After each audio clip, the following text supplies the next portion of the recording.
So finally, we're looking at the first of these models that live on top of the state machine and the information flow model.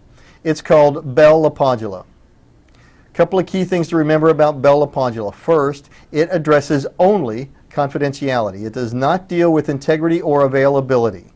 So we're dealing only with confidentiality, and this also is based on a lattice which is used in a mandatory access control model, which means it's used by military and government typically because of its high level of rigidity and very high cost. Most businesses couldn't justify the cost of mandatory access control models. So again, Bell LaPadula is a confidentiality model based on mandatory access controls, MAC, mandatory access control, and uses the lattice. So we'll be looking at how to implement confidentiality in a lattice-based security system.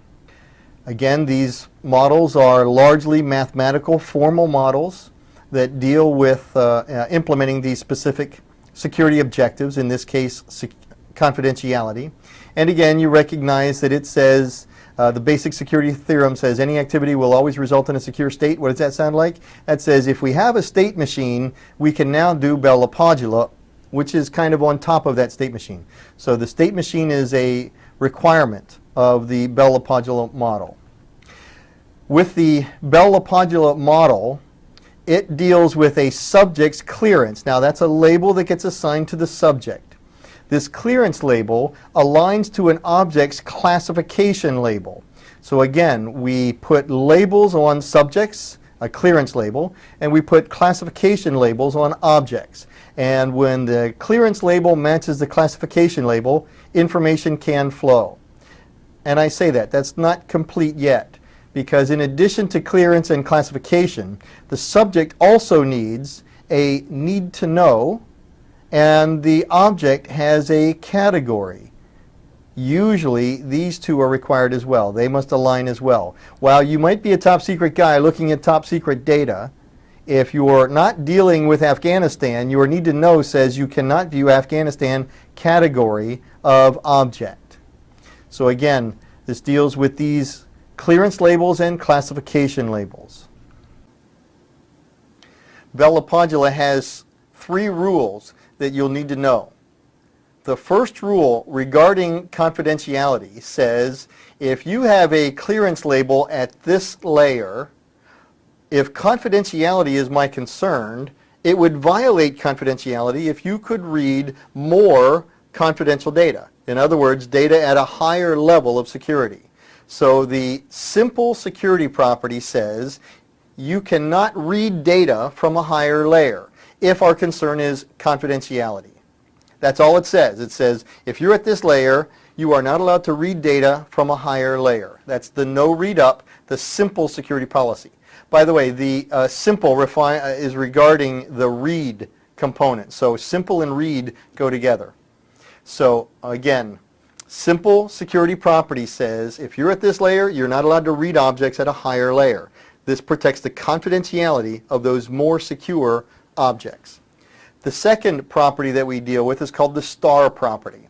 The star property deals with writing, and the star property says regarding confidentiality, if you're at this layer in the mandatory access control model and confidentiality is our concern, you're not allowed to write objects to a lower layer.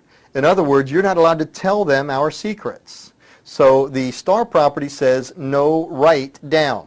And again, this solely protects the confidentiality of information.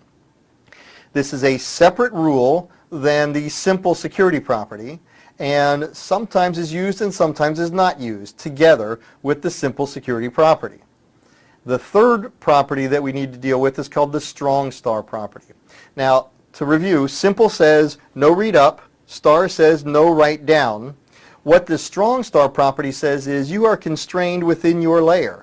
Not only can you not read up, you're not allowed to read down. And not only can you not write down, you're not allowed to write up either. So you are constrained within your layer. No reading or writing of any objects other than those within your layer. That's the strong star property. So you need to know these 3 rules. No read up, no write down, and the strong star property says you are constrained within your layer. This diagram shows this. Again, the simple security property says to protect confidentiality of information, you cannot read objects at a higher layer. To protect confidentiality, the star property says you are not allowed to write information to lower layers. Otherwise, you are divulging our secrets. And finally, the strong star property says you're not allowed to read or write to any layer except the one that you live in. Now, the tranquility property of Bell LaPadula is basically a measure of resistance to change or inertia. The tranquility property says once a label gets affixed to a subject or an object, that label is very, very difficult to change. So strong tranquility says security levels do not change at all for the lifetime of the system. Strong tranquility says maximum inertia, maximum resistance to change. Once we stick a label on an object or a subject, it's there forever. The weak tranquility property says I can change these labels, but I can only change them in a way that does not violate the security of the system. So it's difficult to make these changes, but it is at least possible to make changes. Now, BIBA is again another formal academic model. It deals with integrity specifically, and specifically not confidentiality. With BIBA, our concern is not keeping information secret. It's keeping information accurate, protecting the integrity of the information. So, some fundamental rules of the BIBA integrity model. Again, first, it's an integrity model. Second, it is based again on the lattice structure, which is used by mandatory access control, military government, very rigid, very expensive, and again deals with only integrity. It says no subject can depend on an object of lesser integrity.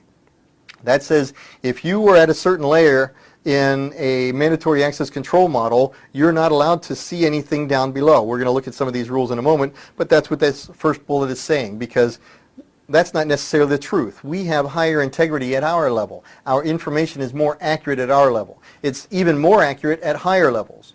But we're trying to identify the lower boundary here with this first bullet. Again, it's based on the lattice structure for security, which goes along with mandatory access control models. And it also identifies the need for authorized users to only make correct and safe modifications of the data.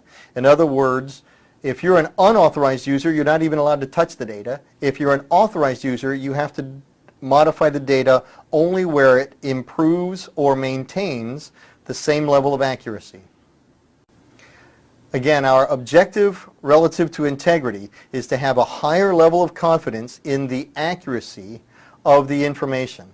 And again, in our modern world, we recognize that our information is stored and secured and modified or processed by computers and programs. So we tuck this all into that arena, computers and programs and operating systems.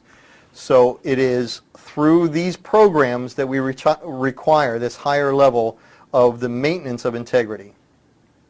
Data at a higher level in this model is more accurate. Data at a lower level is less accurate. So, 3 rules you need to know about BIBA. BIBA again is integrity, MAC, lattice, military government, expensive, rigid, but dealing with integrity, the rule is since my information at my level is of lesser integrity than at a higher level, I'm not allowed to write information to a higher layer. So the star integrity axiom says I am not allowed to write information to a higher layer. This is to protect the integrity of the information at that higher layer. It won't let me poison their information. So again, star relates to writing. The star integrity axiom regarding integrity deals with not polluting the integrity of the information at the higher layer. The second rule that we need to learn is called the simple integrity axiom. Simple again regards reading, and to protect the integrity of my data, I'm not allowed to read the garbage they have down below. No read down. So they won't pollute my information. I'm not allowed to read their less accurate information than mine.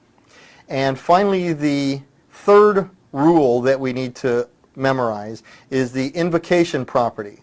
Now what this says is, again, to protect the integrity of information, I'm not allowed to pollute the information at a higher layer by requesting some other subject improperly modify that data at the higher layer. So the invocation property says a subject cannot send requests to subjects of a higher layer of integrity. In other words, I can't tell him a lie which will cause him to modify information at this higher layer incorrectly. So again, it's all about protecting the integrity of the information.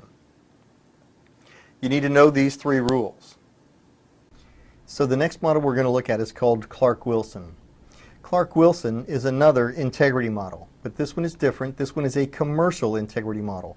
Remember, the BIBA integrity model was a mandatory access control model, and mandatory access control model is basically used in military and government. This one is different. This one deals with commercial integrity instead of this higher level of integrity requirements that the government might have. Basically, the Clark-Wilson model is based on the principle of least privilege and uses a non-discretionary type of access control.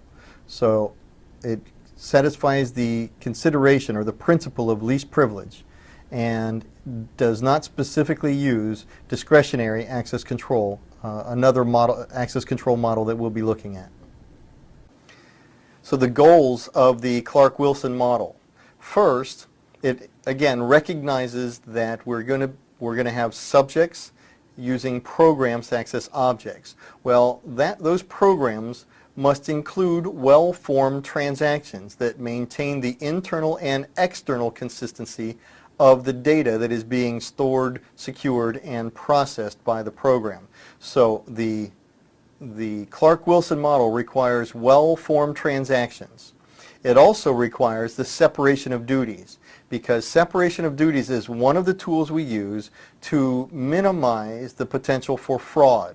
In other words, some guy can't cook the books. If we have 3 people that are part of the processing of our books, it's very difficult for one guy to modify the books incorrectly, resulting in theft or violation of the integrity of our information.